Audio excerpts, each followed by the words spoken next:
365 நாட்கள் பைபிள் சவாலின் 27வது நாளுக்கு வரவேற்கிறோம். இன்று நாம் யாத்திராகமம் 29 முதல் 31 அத்தியாயங்கள் வாசிக்கிறோம். இந்த அத்தியாயங்களில் தேவன் அர்ப்பணிப்பு, கீழ்ப்படிதல் மற்றும் அவரது சந்நிதியை மதிப்பது குறித்து பேசுகிறார். தேவன் தனது ஜனங்களுடன் ஒரு அர்ப்பணிக்கப்பட்ட உறவை விரும்புகிறார் என்பதை இவை நினைவூட்டுகின்றன. இன்றைய வாசிப்பு உங்கள் அர்ப்பணிப்பையும் தேவனோடும் உங்கள் நடையையும் ஆழப்படுத்தட்டும். சேவை செய்யவும் கீழ்ப்படிக்கவும் தயாரான இதயத்துடன் வாசிப்பை ஆரம்பிப்போம். யாத்திராகமம் அதிகாரம் 29. வசனம் 1.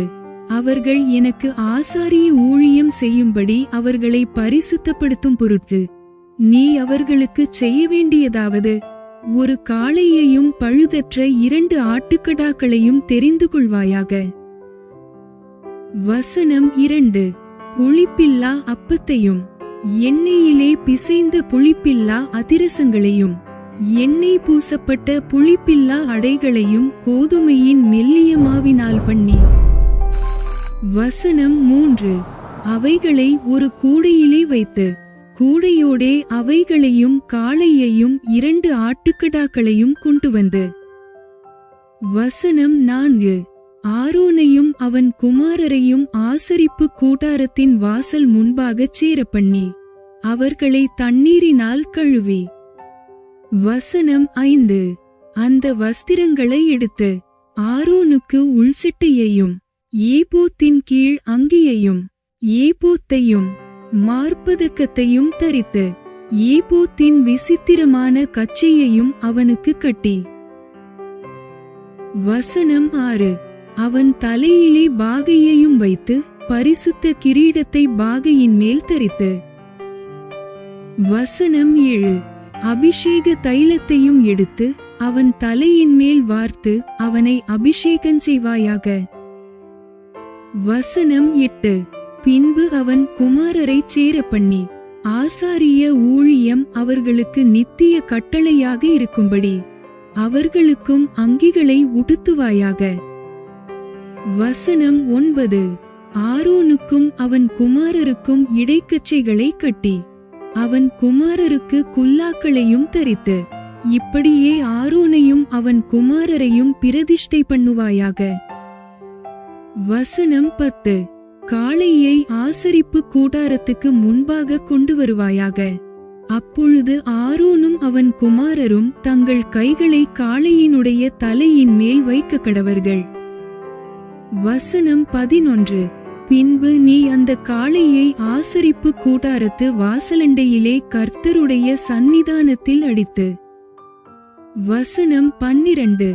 அதின் இரத்தத்தில் கொஞ்சம் எடுத்து உன் விரலினால் பலிபீடத்தின் கொம்புகள் மேல் இட்டு மற்ற இரத்தம் முழுவதையும் பலிபீடத்தின் அடியிலே ஊற்றி. வசனம் 13. குடல்களை மூடிய கொழுப்பு யாவையும் கல்லீரலின் மேலுள்ள சவ்வையும் 2 குண்டிக்காய்களையும் அவைகளின் மேலுள்ள கொழுப்பையும் எடுத்து பலிபீடத்தின் மேல் தகித்து போட்டு.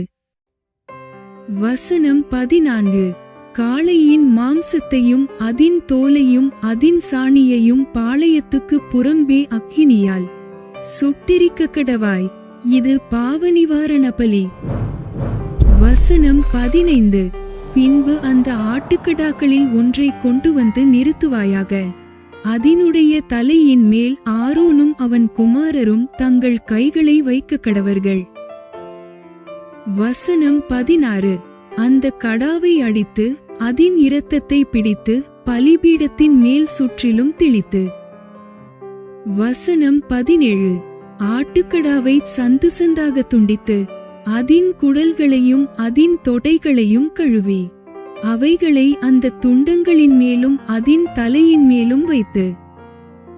வசனம் 18. ஆட்டுக்கடா முழுவதையும் பலிபீடத்தின் மேல் தகித்து விடுவாயாக. இது கர்த்தருக்குச் செலுத்தும் சர்வாங்கதகனபலி. இது சுகந்த வாசனையும் கர்த்தருக்குச் செலுத்தும் தகனபலியுமாயிருக்கும். வசனம் 19. பின்பு மற்ற ஆட்டுக்கடாவையும் கொண்டு வந்து நிறுத்துவாயாக. அதனுடைய தலையின் மேல் ஆரோனும் அவன் குமாரரும் தங்கள் கைகளை வைக்க கடவர்கள். வசனம் 20. அப்பொழுது அந்த கடாவை அடித்து அதின் இரத்தத்தில் கொஞ்சம் எடுத்து ஆரோனின் வலது காது மடலிலும் அவன் குமாரரின் வலது காது மடலிலும் அவர்கள் வலதுகையின் பெருவிரலிலும் அவர்கள் வலது காலின் பெருவிரலிலும் இட்டு மற்ற இரத்தத்தை பலிபீடத்தின் மேல் சுற்றிலும் தெளித்து. வசனம் 21. பலிபீடத்தின் மேலிருக்கும் இரத்தத்திலும் அபிஷேக தைலத்திலும் கொஞ்சம் எடுத்து ஆரோனும் அவன் வஸ்திரங்களும் அவனுடைய குமாரரும் அவர்களுடைய வஸ்திரங்களும் பரிசுத்தமாக்கப்படும்படி அவன் மேலும் அவன் வஸ்திரங்கள் மேலும் அவனுடைய குமாரர் மேலும் அவர்களுடைய வஸ்திரங்கள் மேலும் தெளிப்பாயாக. வசனம் 22. அந்த ஆட்டுக்கடா பிரதிஷ்டையின் ஆட்டுக்கடாவானதால் அதிலுள்ள கொழுப்பையும் வாலையும் குடல்களை மூடிய கொழுப்பையும் கல்லீரலின் மேலுள்ள சவ்வையும் 2 குண்டிக்காய்களையும் அவைகளின் மேலுள்ள கொழுப்பையும் வலது பக்கத்து முன்னந்தொடையையும். வசனம் 23.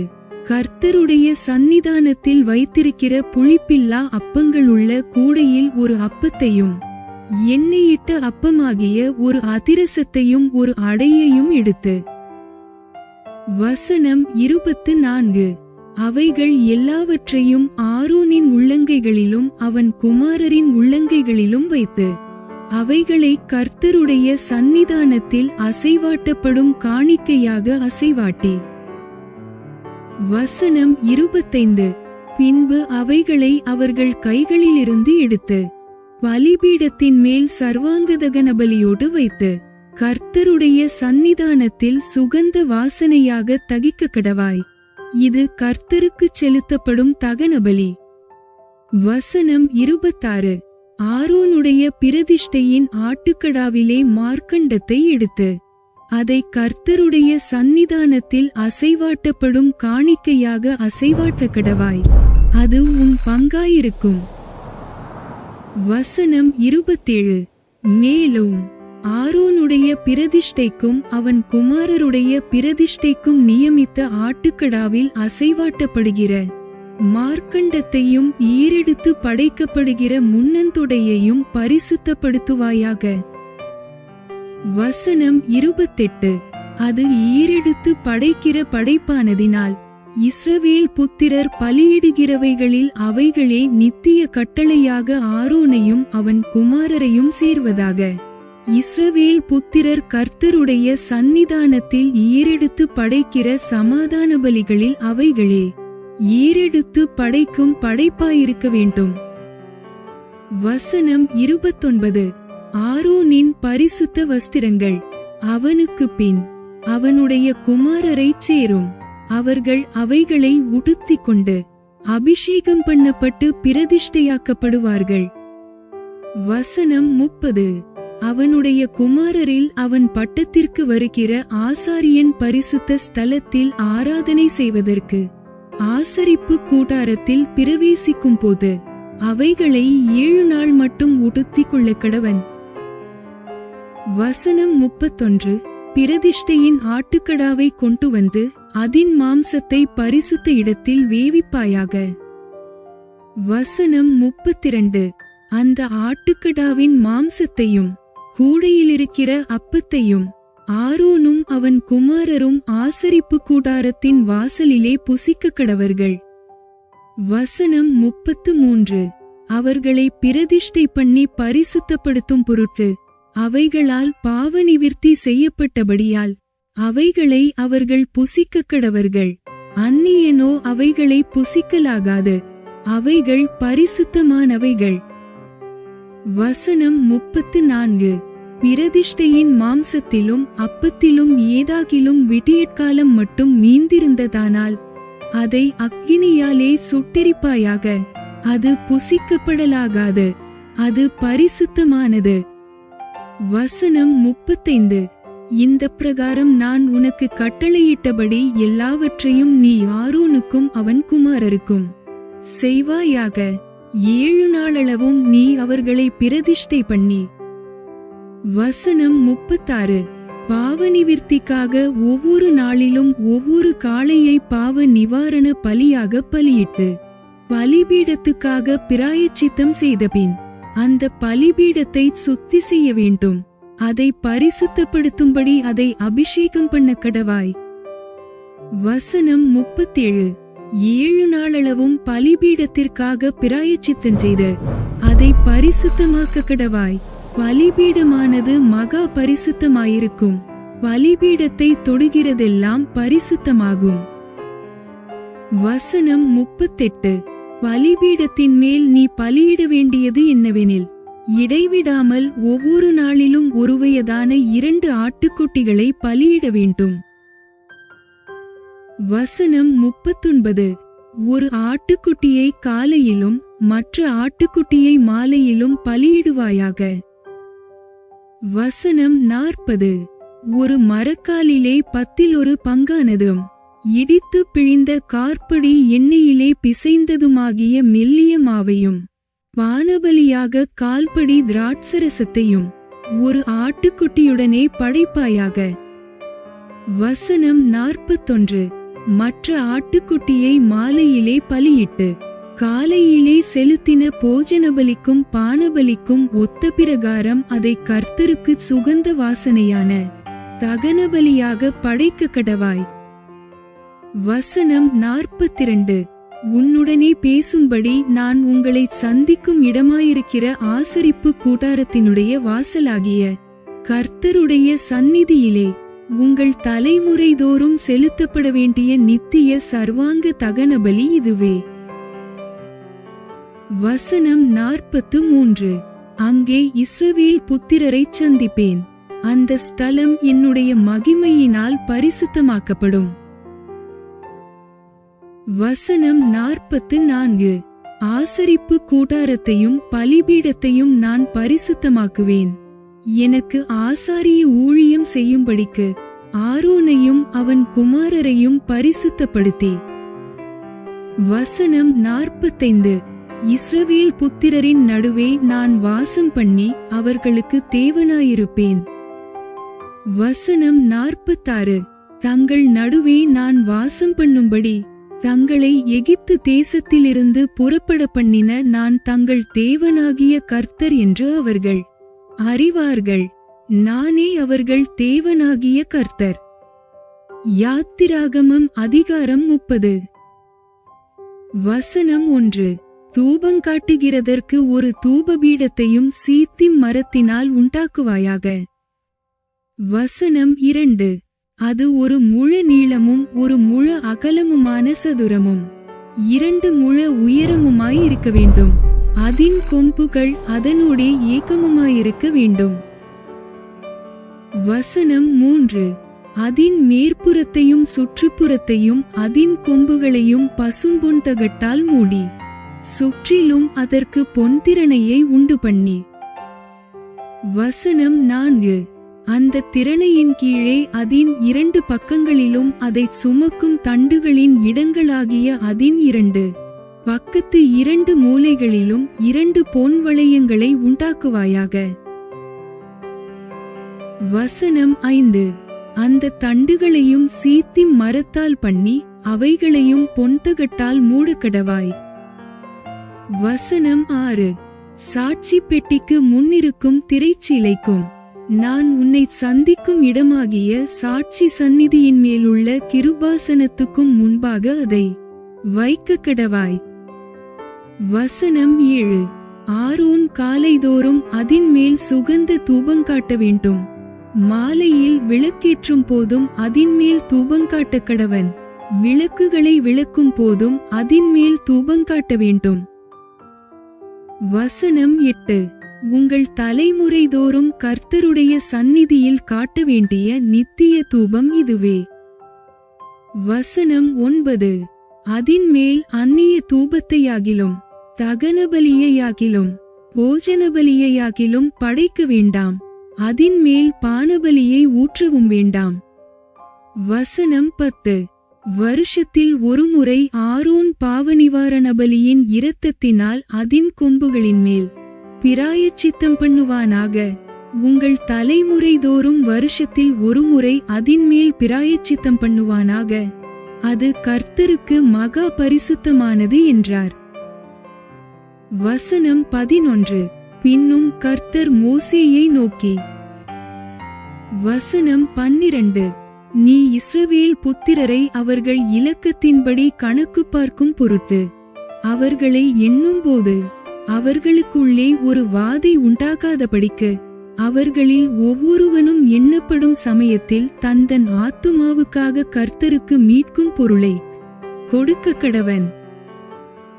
வசனம் 13. எண்ணப்படுகிறவர்களின் தொகையிலே சேருகிற ஒவ்வொருவனும் பரிசுத்த ஸ்தலத்துச் சேக்கல் கணக்கின்படி அரை சேக்கல் கொடுக்க வேண்டும். ஒரு சேக்கலுக்கு 20 கேரா. கர்த்தருக்கு செலுத்தப்படுவது அரை சேக்கல். வசனம் 14. எண்ணப்படுகிறவர்களின் தொகையிலே சேருகிற 20 வயது முதற்கொண்டு அதற்கு மேற்பட்ட ஒவ்வொருவனும் அதை கர்த்தருக்கு செலுத்த வேண்டும். வசனம் 15. உங்கள் ஆத்துமாக்களுக்காக பாவநிவிர்த்தி பண்ணும்படி நீங்கள் கர்த்தருக்கு காணிக்கை செலுத்தும்போது ஐசுவரியவான் அரைச்சேக்கலுக்கு அதிகமாய் கொடுக்கவும் வேண்டாம், தரித்திரன் அதற்கு குறைவாக கொடுக்கவும் வேண்டாம். வசனம் 16. அந்த பாவநிவிர்த்தி பணத்தை நீ இஸ்ரவேல் புத்திரர் கையில் வாங்கி அதை ஆசரிப்பு கூடாரத்தின் திருப்பணிக்கு கொடுப்பாயாக.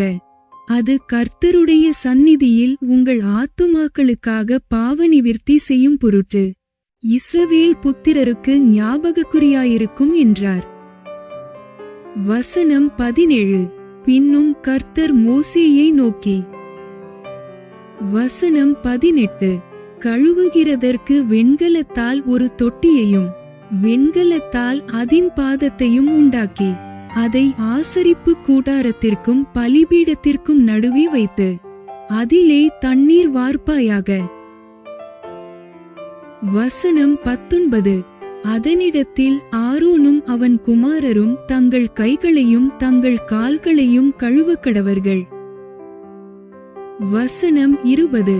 அவர்கள் ஆசரிப்பு கூடாரத்திற்குள் பிரவேசிக்கும் போதும் கர்த்தருக்கு தகனத்தை கொளுத்தவும் பலிபீடத்தினிடத்தில் ஆராதனை செய்யவும் சேரும்போதும் அவர்கள் சாகாதபடிக்கு தண்ணீரினால் தங்களை கழுவக்கடவர்கள். வசனம் 21. அவர்கள் சாகாதபடிக்கு தங்கள் கைகளையும் தங்கள் கால்களையும் கழுவக்கடவர்கள். இது தலைமுறைதோறும் அவனுக்கும் அவன் சந்ததியாருக்கும் நித்திய கட்டளையாயிருக்கும் என்றார். வசனம் 22. பின்னும் கர்த்தர் மோசேயை நோக்கி. வசனம் 23.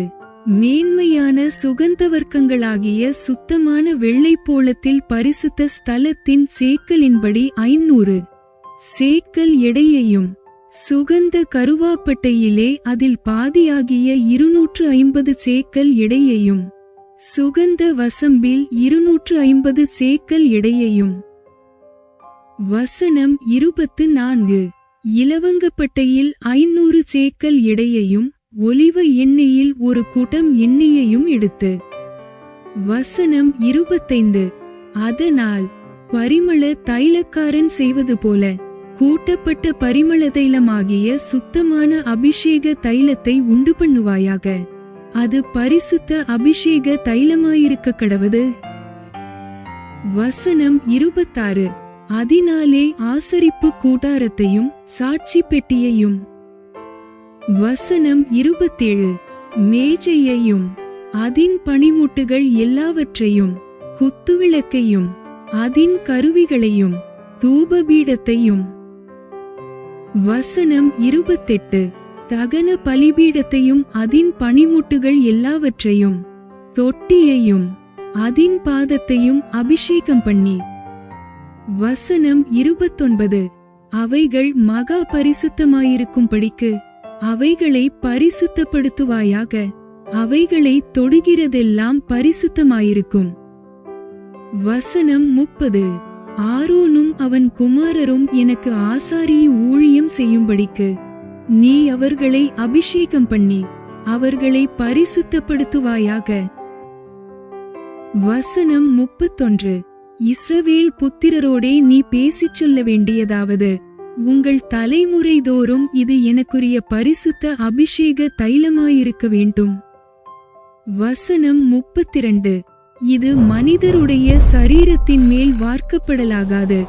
இது செய்யப்பட்ட முறையின்படி அவர்கள் வேறொரு தைலத்தை செய்யவும் கூடாது. இது பரிசுத்தமானது. இது உங்களுக்கு பரிசுத்தமாயிருப்பதாக. வசனம் 33. இந்த முறையின்படியே தைலங்கூட்டுகிறவனும் அதில் எடுத்து அந்நியன் மேல் வார்க்கிறவனும் தன் ஜனத்தில் ராதபடிக்கு அறுப்புண்டு போக கடவன் என்று சொல் என்றார். வசனம் 34. பின்னும் கர்த்தர் மோசேயை நோக்கி, சுத்த வெள்ளைப்போளமும் குங்கிலியமும் அல்பான் பிசினுமாகிய கந்தவர்க்கங்களையும் சுத்தமான சாம்பிராணியையும் நீ சமநிரையாக எடுத்து. வசனம் 35. தைலக்காரன் செய்கிறது போல அதற்கு பரிமளமேற்றி துப்புரவான பரிசுத்த தூபவர்க்கமாக்கி. வசனம் 36. அதில் கொஞ்சம் எடுத்து பொடியாக இடித்து நான் உன்னை சந்திக்கும் ஆசரிப்பு கூடாரத்திலிருக்கும் சாட்சி சந்நிதியில் வைப்பாயாக. அது உங்களுக்கு மகா பரிசுத்தமாயிருக்க கடவது.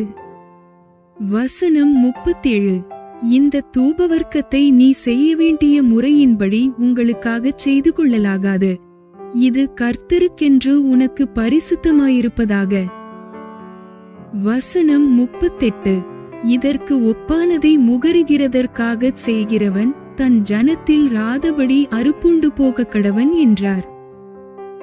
யாத்திராகமம் அதிகாரம் 31. வசனம் 1. பின்னும் கர்த்தர் மோசேயை நோக்கி. வசனம் 2. நான் யூதாவின் கோத்திரத்தில் ஊருடைய மகனான ஊரியின் குமாரன் பெசலெயேலை பேர் சொல்லி அழைத்து. வசனம் 3. வினோதமான வேலைகளை அவன் யோசித்துச் செய்கிறதற்கும் பொன்னிலும் வெள்ளியிலும் வெண்கலத்திலும் வேலை செய்கிறதற்கும். வசனம் 4. இரத்தினங்களை முத்திரை வெட்டாக வெட்டி பதிக்கிறதற்கும் மரத்தில் சித்திர வேலைகளைச் செய்கிறதற்கும். வசனம் 5. மற்றும் சகலவித வேலைகளையும் யூகித்துச் செய்கிறதற்கும் வேண்டிய ஞானமும் புத்தியும் அறிவும் அவனுக்கு உண்டாக அவனை தேவ ஆவியினால் நிரப்பினேன். வசனம் 6.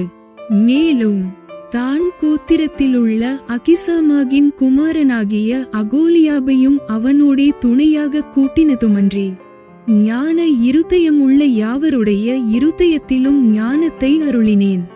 நான் உனக்கு கட்டளையிட்ட யாவையும் அவர்கள் செய்வார்கள். வசனம் 7.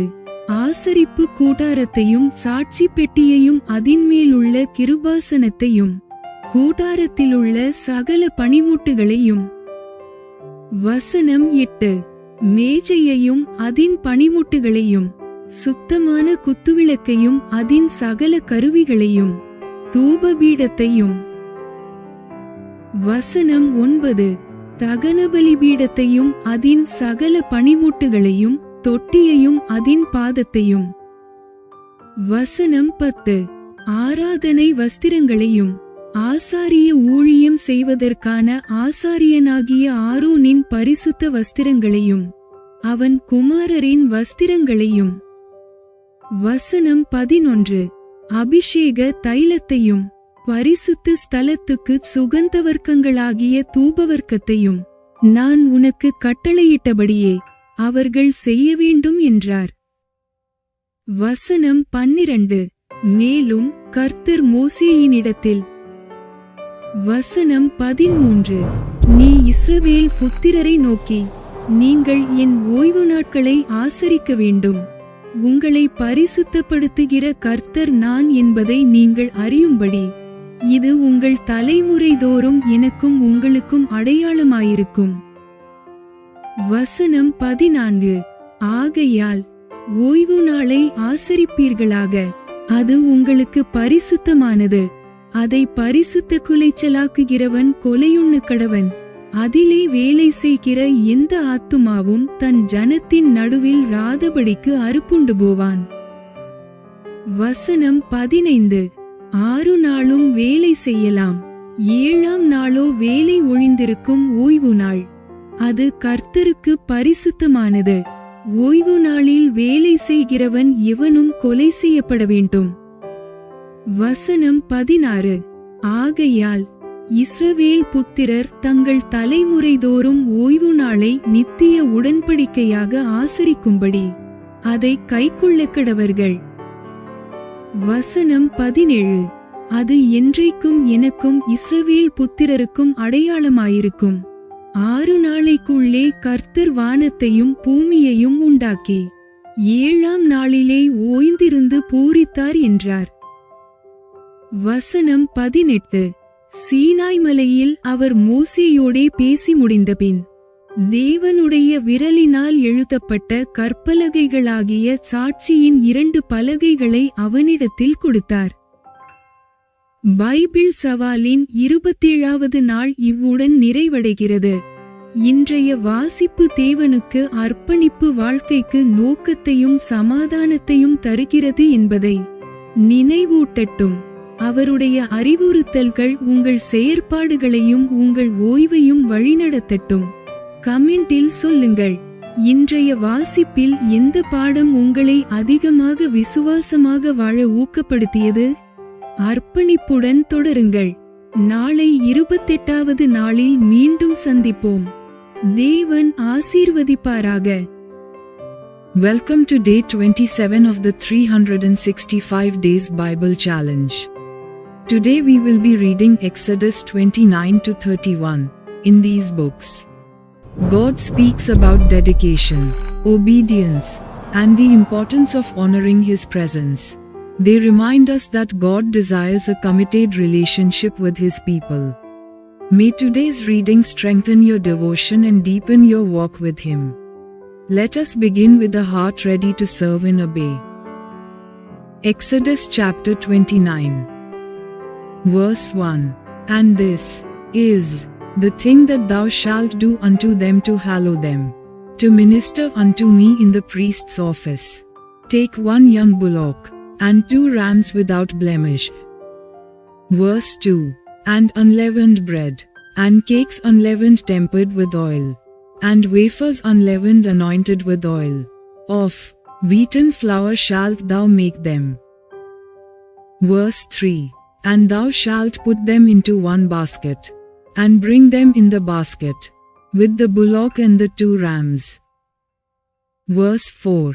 And Aaron and his sons thou shalt bring unto the door of the tabernacle of the congregation, and shalt wash them with water. Verse 5. And thou shalt take the garments, and put upon Aaron the coat, and the robe of the ephod, and the ephod, and the breastplate, and gird him with the curious girdle of the ephod. Verse 6. And thou shalt put the mitre upon his head, and put the holy crown upon the mitre. Verse 7. Then shalt thou take the anointing oil, and pour it upon his head, and anoint him.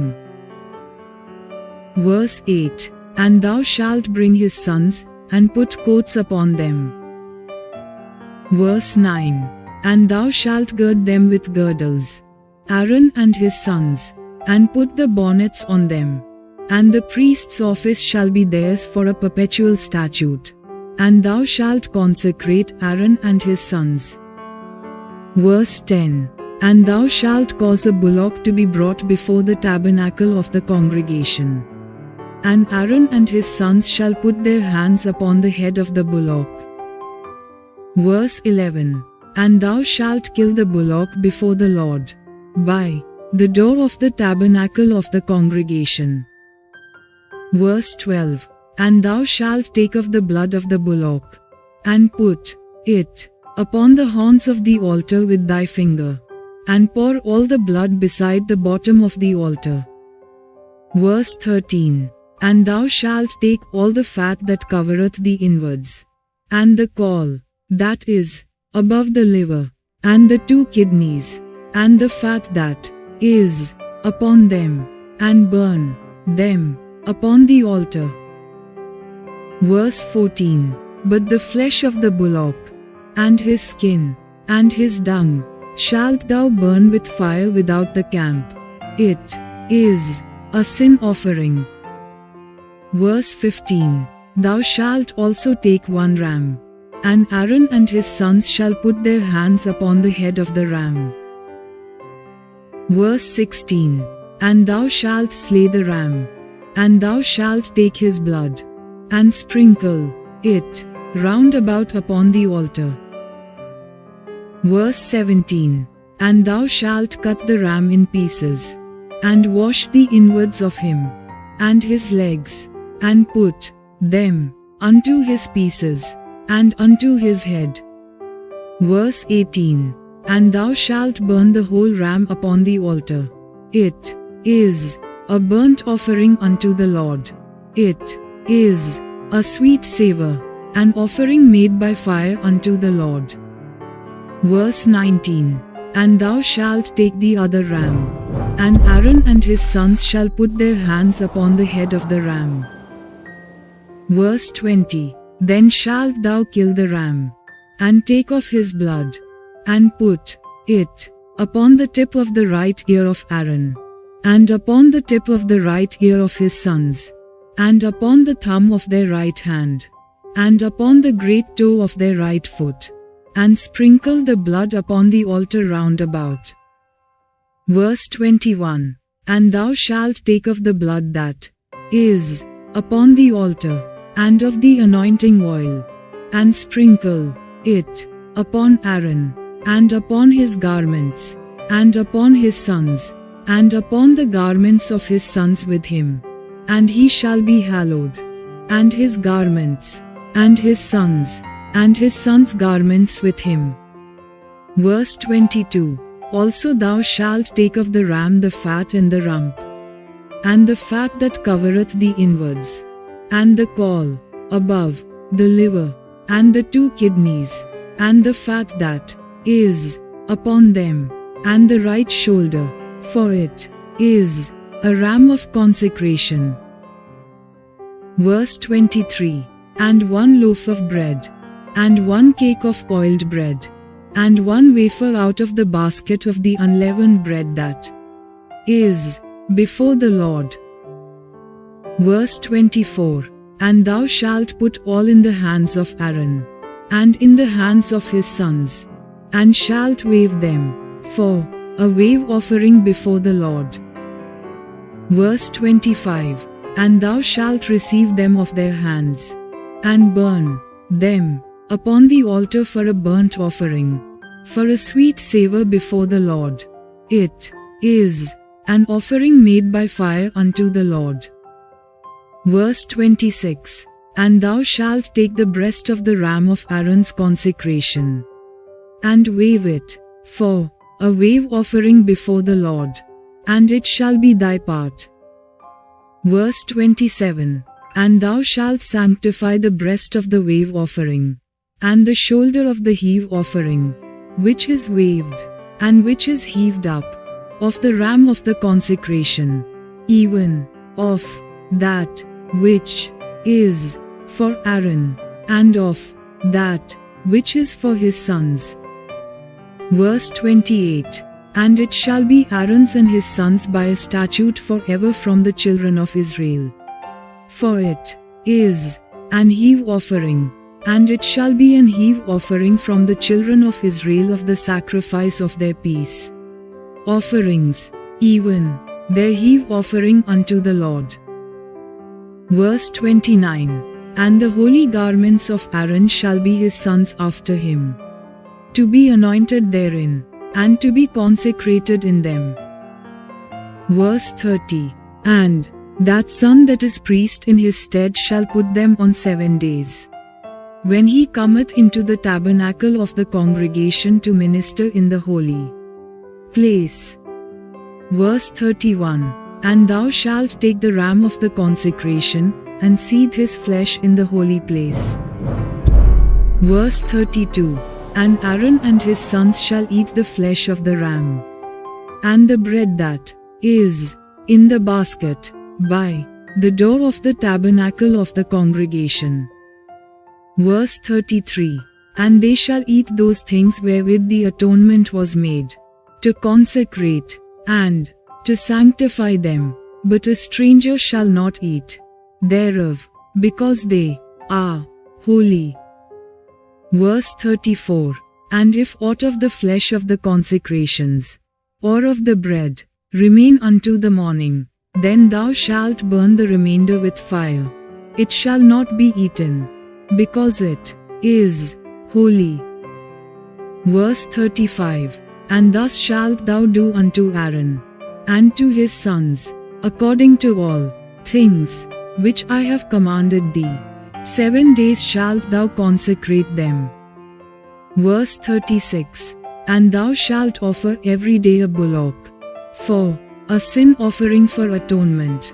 And thou shalt cleanse the altar, when thou hast made an atonement for it. And thou shalt anoint it, to sanctify it. Verse 37. 7 days thou shalt make an atonement for the altar, and sanctify it, and it shall be an altar most holy. Whatsoever toucheth the altar shall be holy. Verse 38. Now this is that which thou shalt offer upon the altar: 2 lambs of the first year day by day continually. Verse 39. The one lamb thou shalt offer in the morning, and the other lamb thou shalt offer at even. Verse 40. And with the one lamb a 10th deal of flour mingled with the 4th part of an hin of beaten oil, and the 4th part of an hin of wine, for a drink offering. Verse 41. And the other lamb thou shalt offer at even, and shalt do thereto according to the meat offering of the morning, and according to the drink offering thereof, for a sweet savour, an offering made by fire unto the Lord. Verse 42. This shall be a continual burnt offering throughout your generations, at the door of the tabernacle of the congregation before the Lord, where I will meet you, to speak there unto thee. Verse 43. And there I will meet with the children of Israel, and the tabernacle shall be sanctified by my glory. Verse 44. And I will sanctify the tabernacle of the congregation, and the altar. I will sanctify also both Aaron and his sons, to minister to me in the priest's office. Verse 45. And I will dwell among the children of Israel, and will be their God. Verse 46.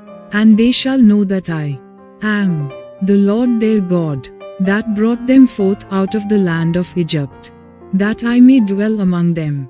I am the Lord their God.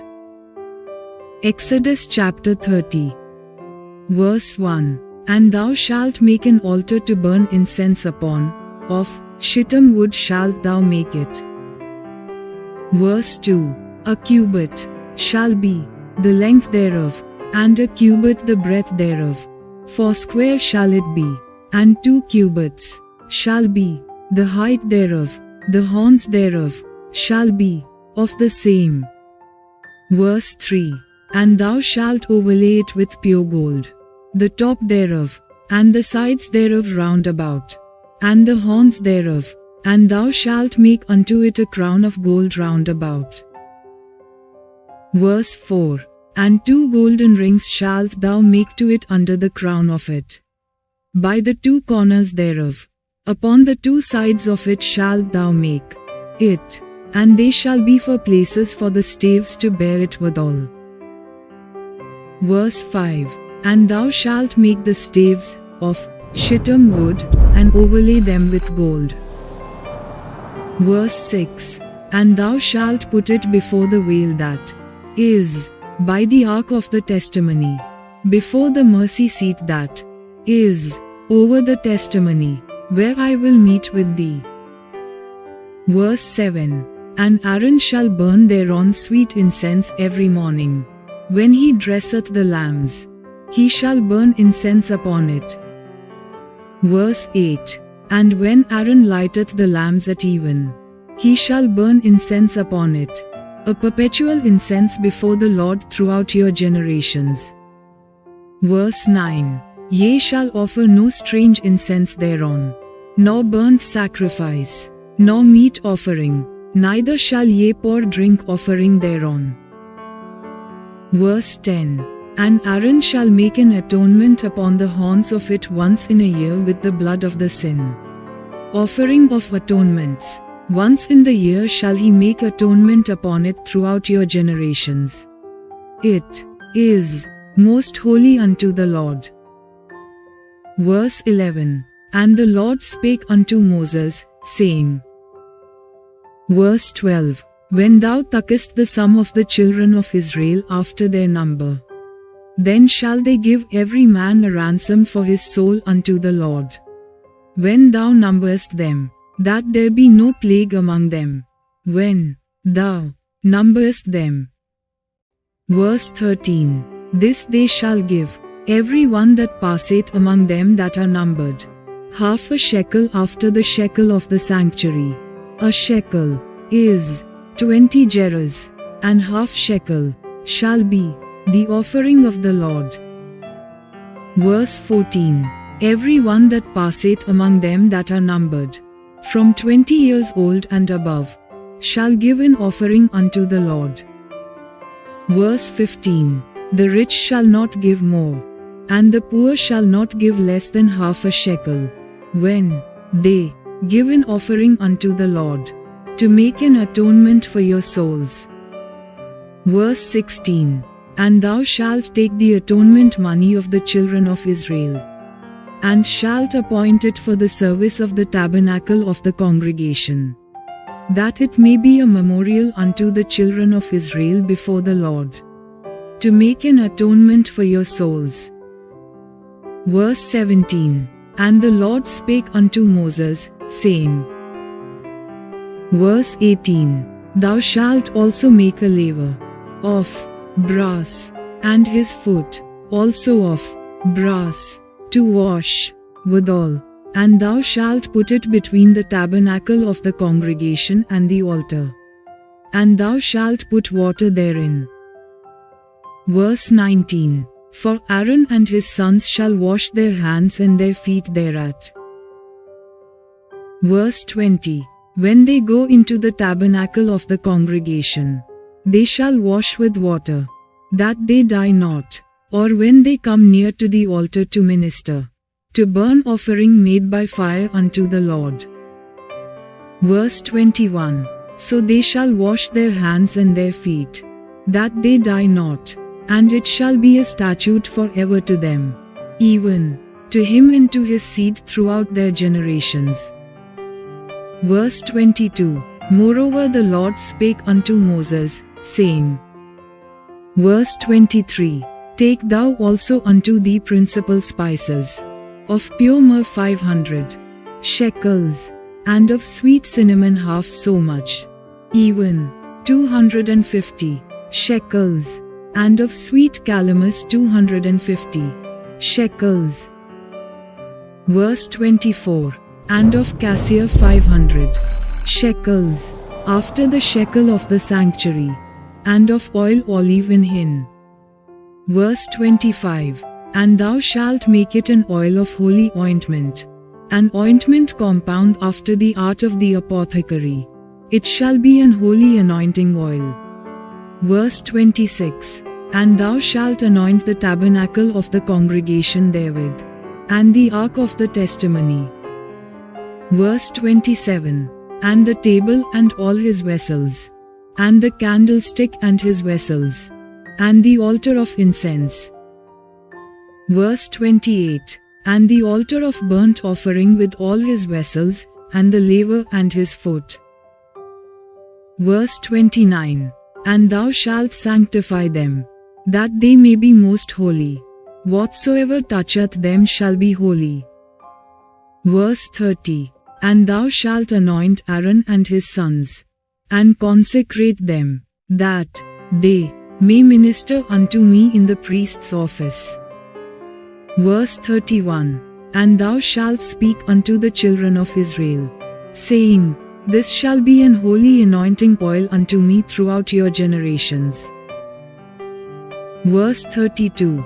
Upon man's flesh shall it not be poured, neither shall ye make any other like it, after the composition of it. It is holy, and it shall be holy unto you. Verse 33. Whosoever compoundeth any like it, or whosoever putteth any of it upon a stranger, shall even be cut off from his people. Verse 34. And the Lord said unto Moses, Take unto thee sweet spices, stacte, and onycha, and galbanum, these sweet spices with pure frankincense. Of each shall there be a like weight. Verse 35. And thou shalt make it a perfume, a confection after the art of the apothecary, tempered together, pure, and holy. Verse 36. And thou shalt beat some of it very small, and put of it before the testimony in the tabernacle of the congregation, where I will meet with thee. It shall be unto you most holy. Verse 37. And as for the perfume which thou shalt make, ye shall not make to yourselves according to the composition thereof. It shall be unto thee holy for the Lord. Verse 38. Whosoever shall make like unto that, to smell thereto, shall even be cut off from his people. Exodus chapter 31. Verse 1. And the Lord spake unto Moses, saying. Verse 2. See, I have called by name Bezaleel the son of Uri, the son of Hur, of the tribe of Judah. Verse 3. And I have filled him with the Spirit of God, in wisdom, and in understanding, and in knowledge, and in all manner of workmanship. Verse 4. To devise cunning works, to work in gold, and in silver, and in brass. Verse 5. And in cutting of stones, to set them, and in carving of timber, to work in all manner of workmanship. Verse 6. And I, behold, I have given with him Aholiab, the son of Ahisamach, of the tribe of Dan, and in the hearts of all that are wise-hearted I have put wisdom, that they may make all that I have commanded thee. Verse 7. The tabernacle of the congregation, and the ark of the testimony, and the mercy seat that is thereupon, and all the furniture of the tabernacle. Verse 8. And the table and his furniture, and the pure candlestick with all his furniture, and the altar of incense. Verse 9. And the altar of burnt offering with all his furniture, and the laver and his foot. Verse 10. And the clothes of service, and the holy garments for Aaron the priest, and the garments of his sons, to minister in the priest's office. Verse 11. And the anointing oil, and sweet incense for the holy place, according to all that I have commanded thee shall they do. Verse 12. And the Lord spake unto Moses, saying. Verse 13. Speak thou also unto the children of Israel, saying, Verily my Sabbaths ye shall keep, for it is a sign between me and you throughout your generations, that ye may know that I am the Lord that doth sanctify you.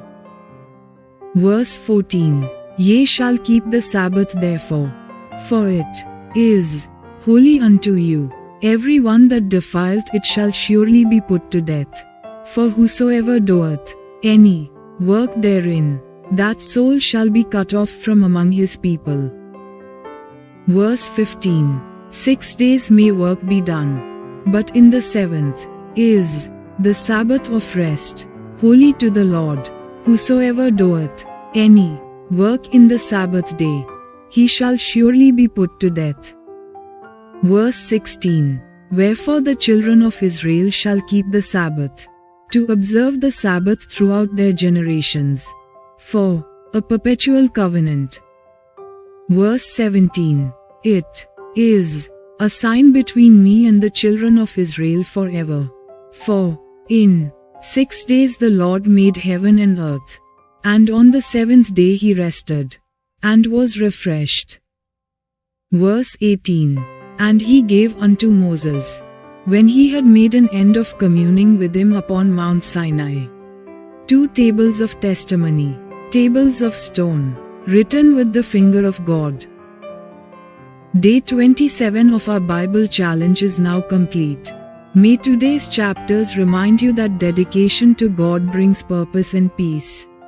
Let His instructions guide both your actions and your rest in the comments. Share what lesson from today encouraged you to live more faithfully.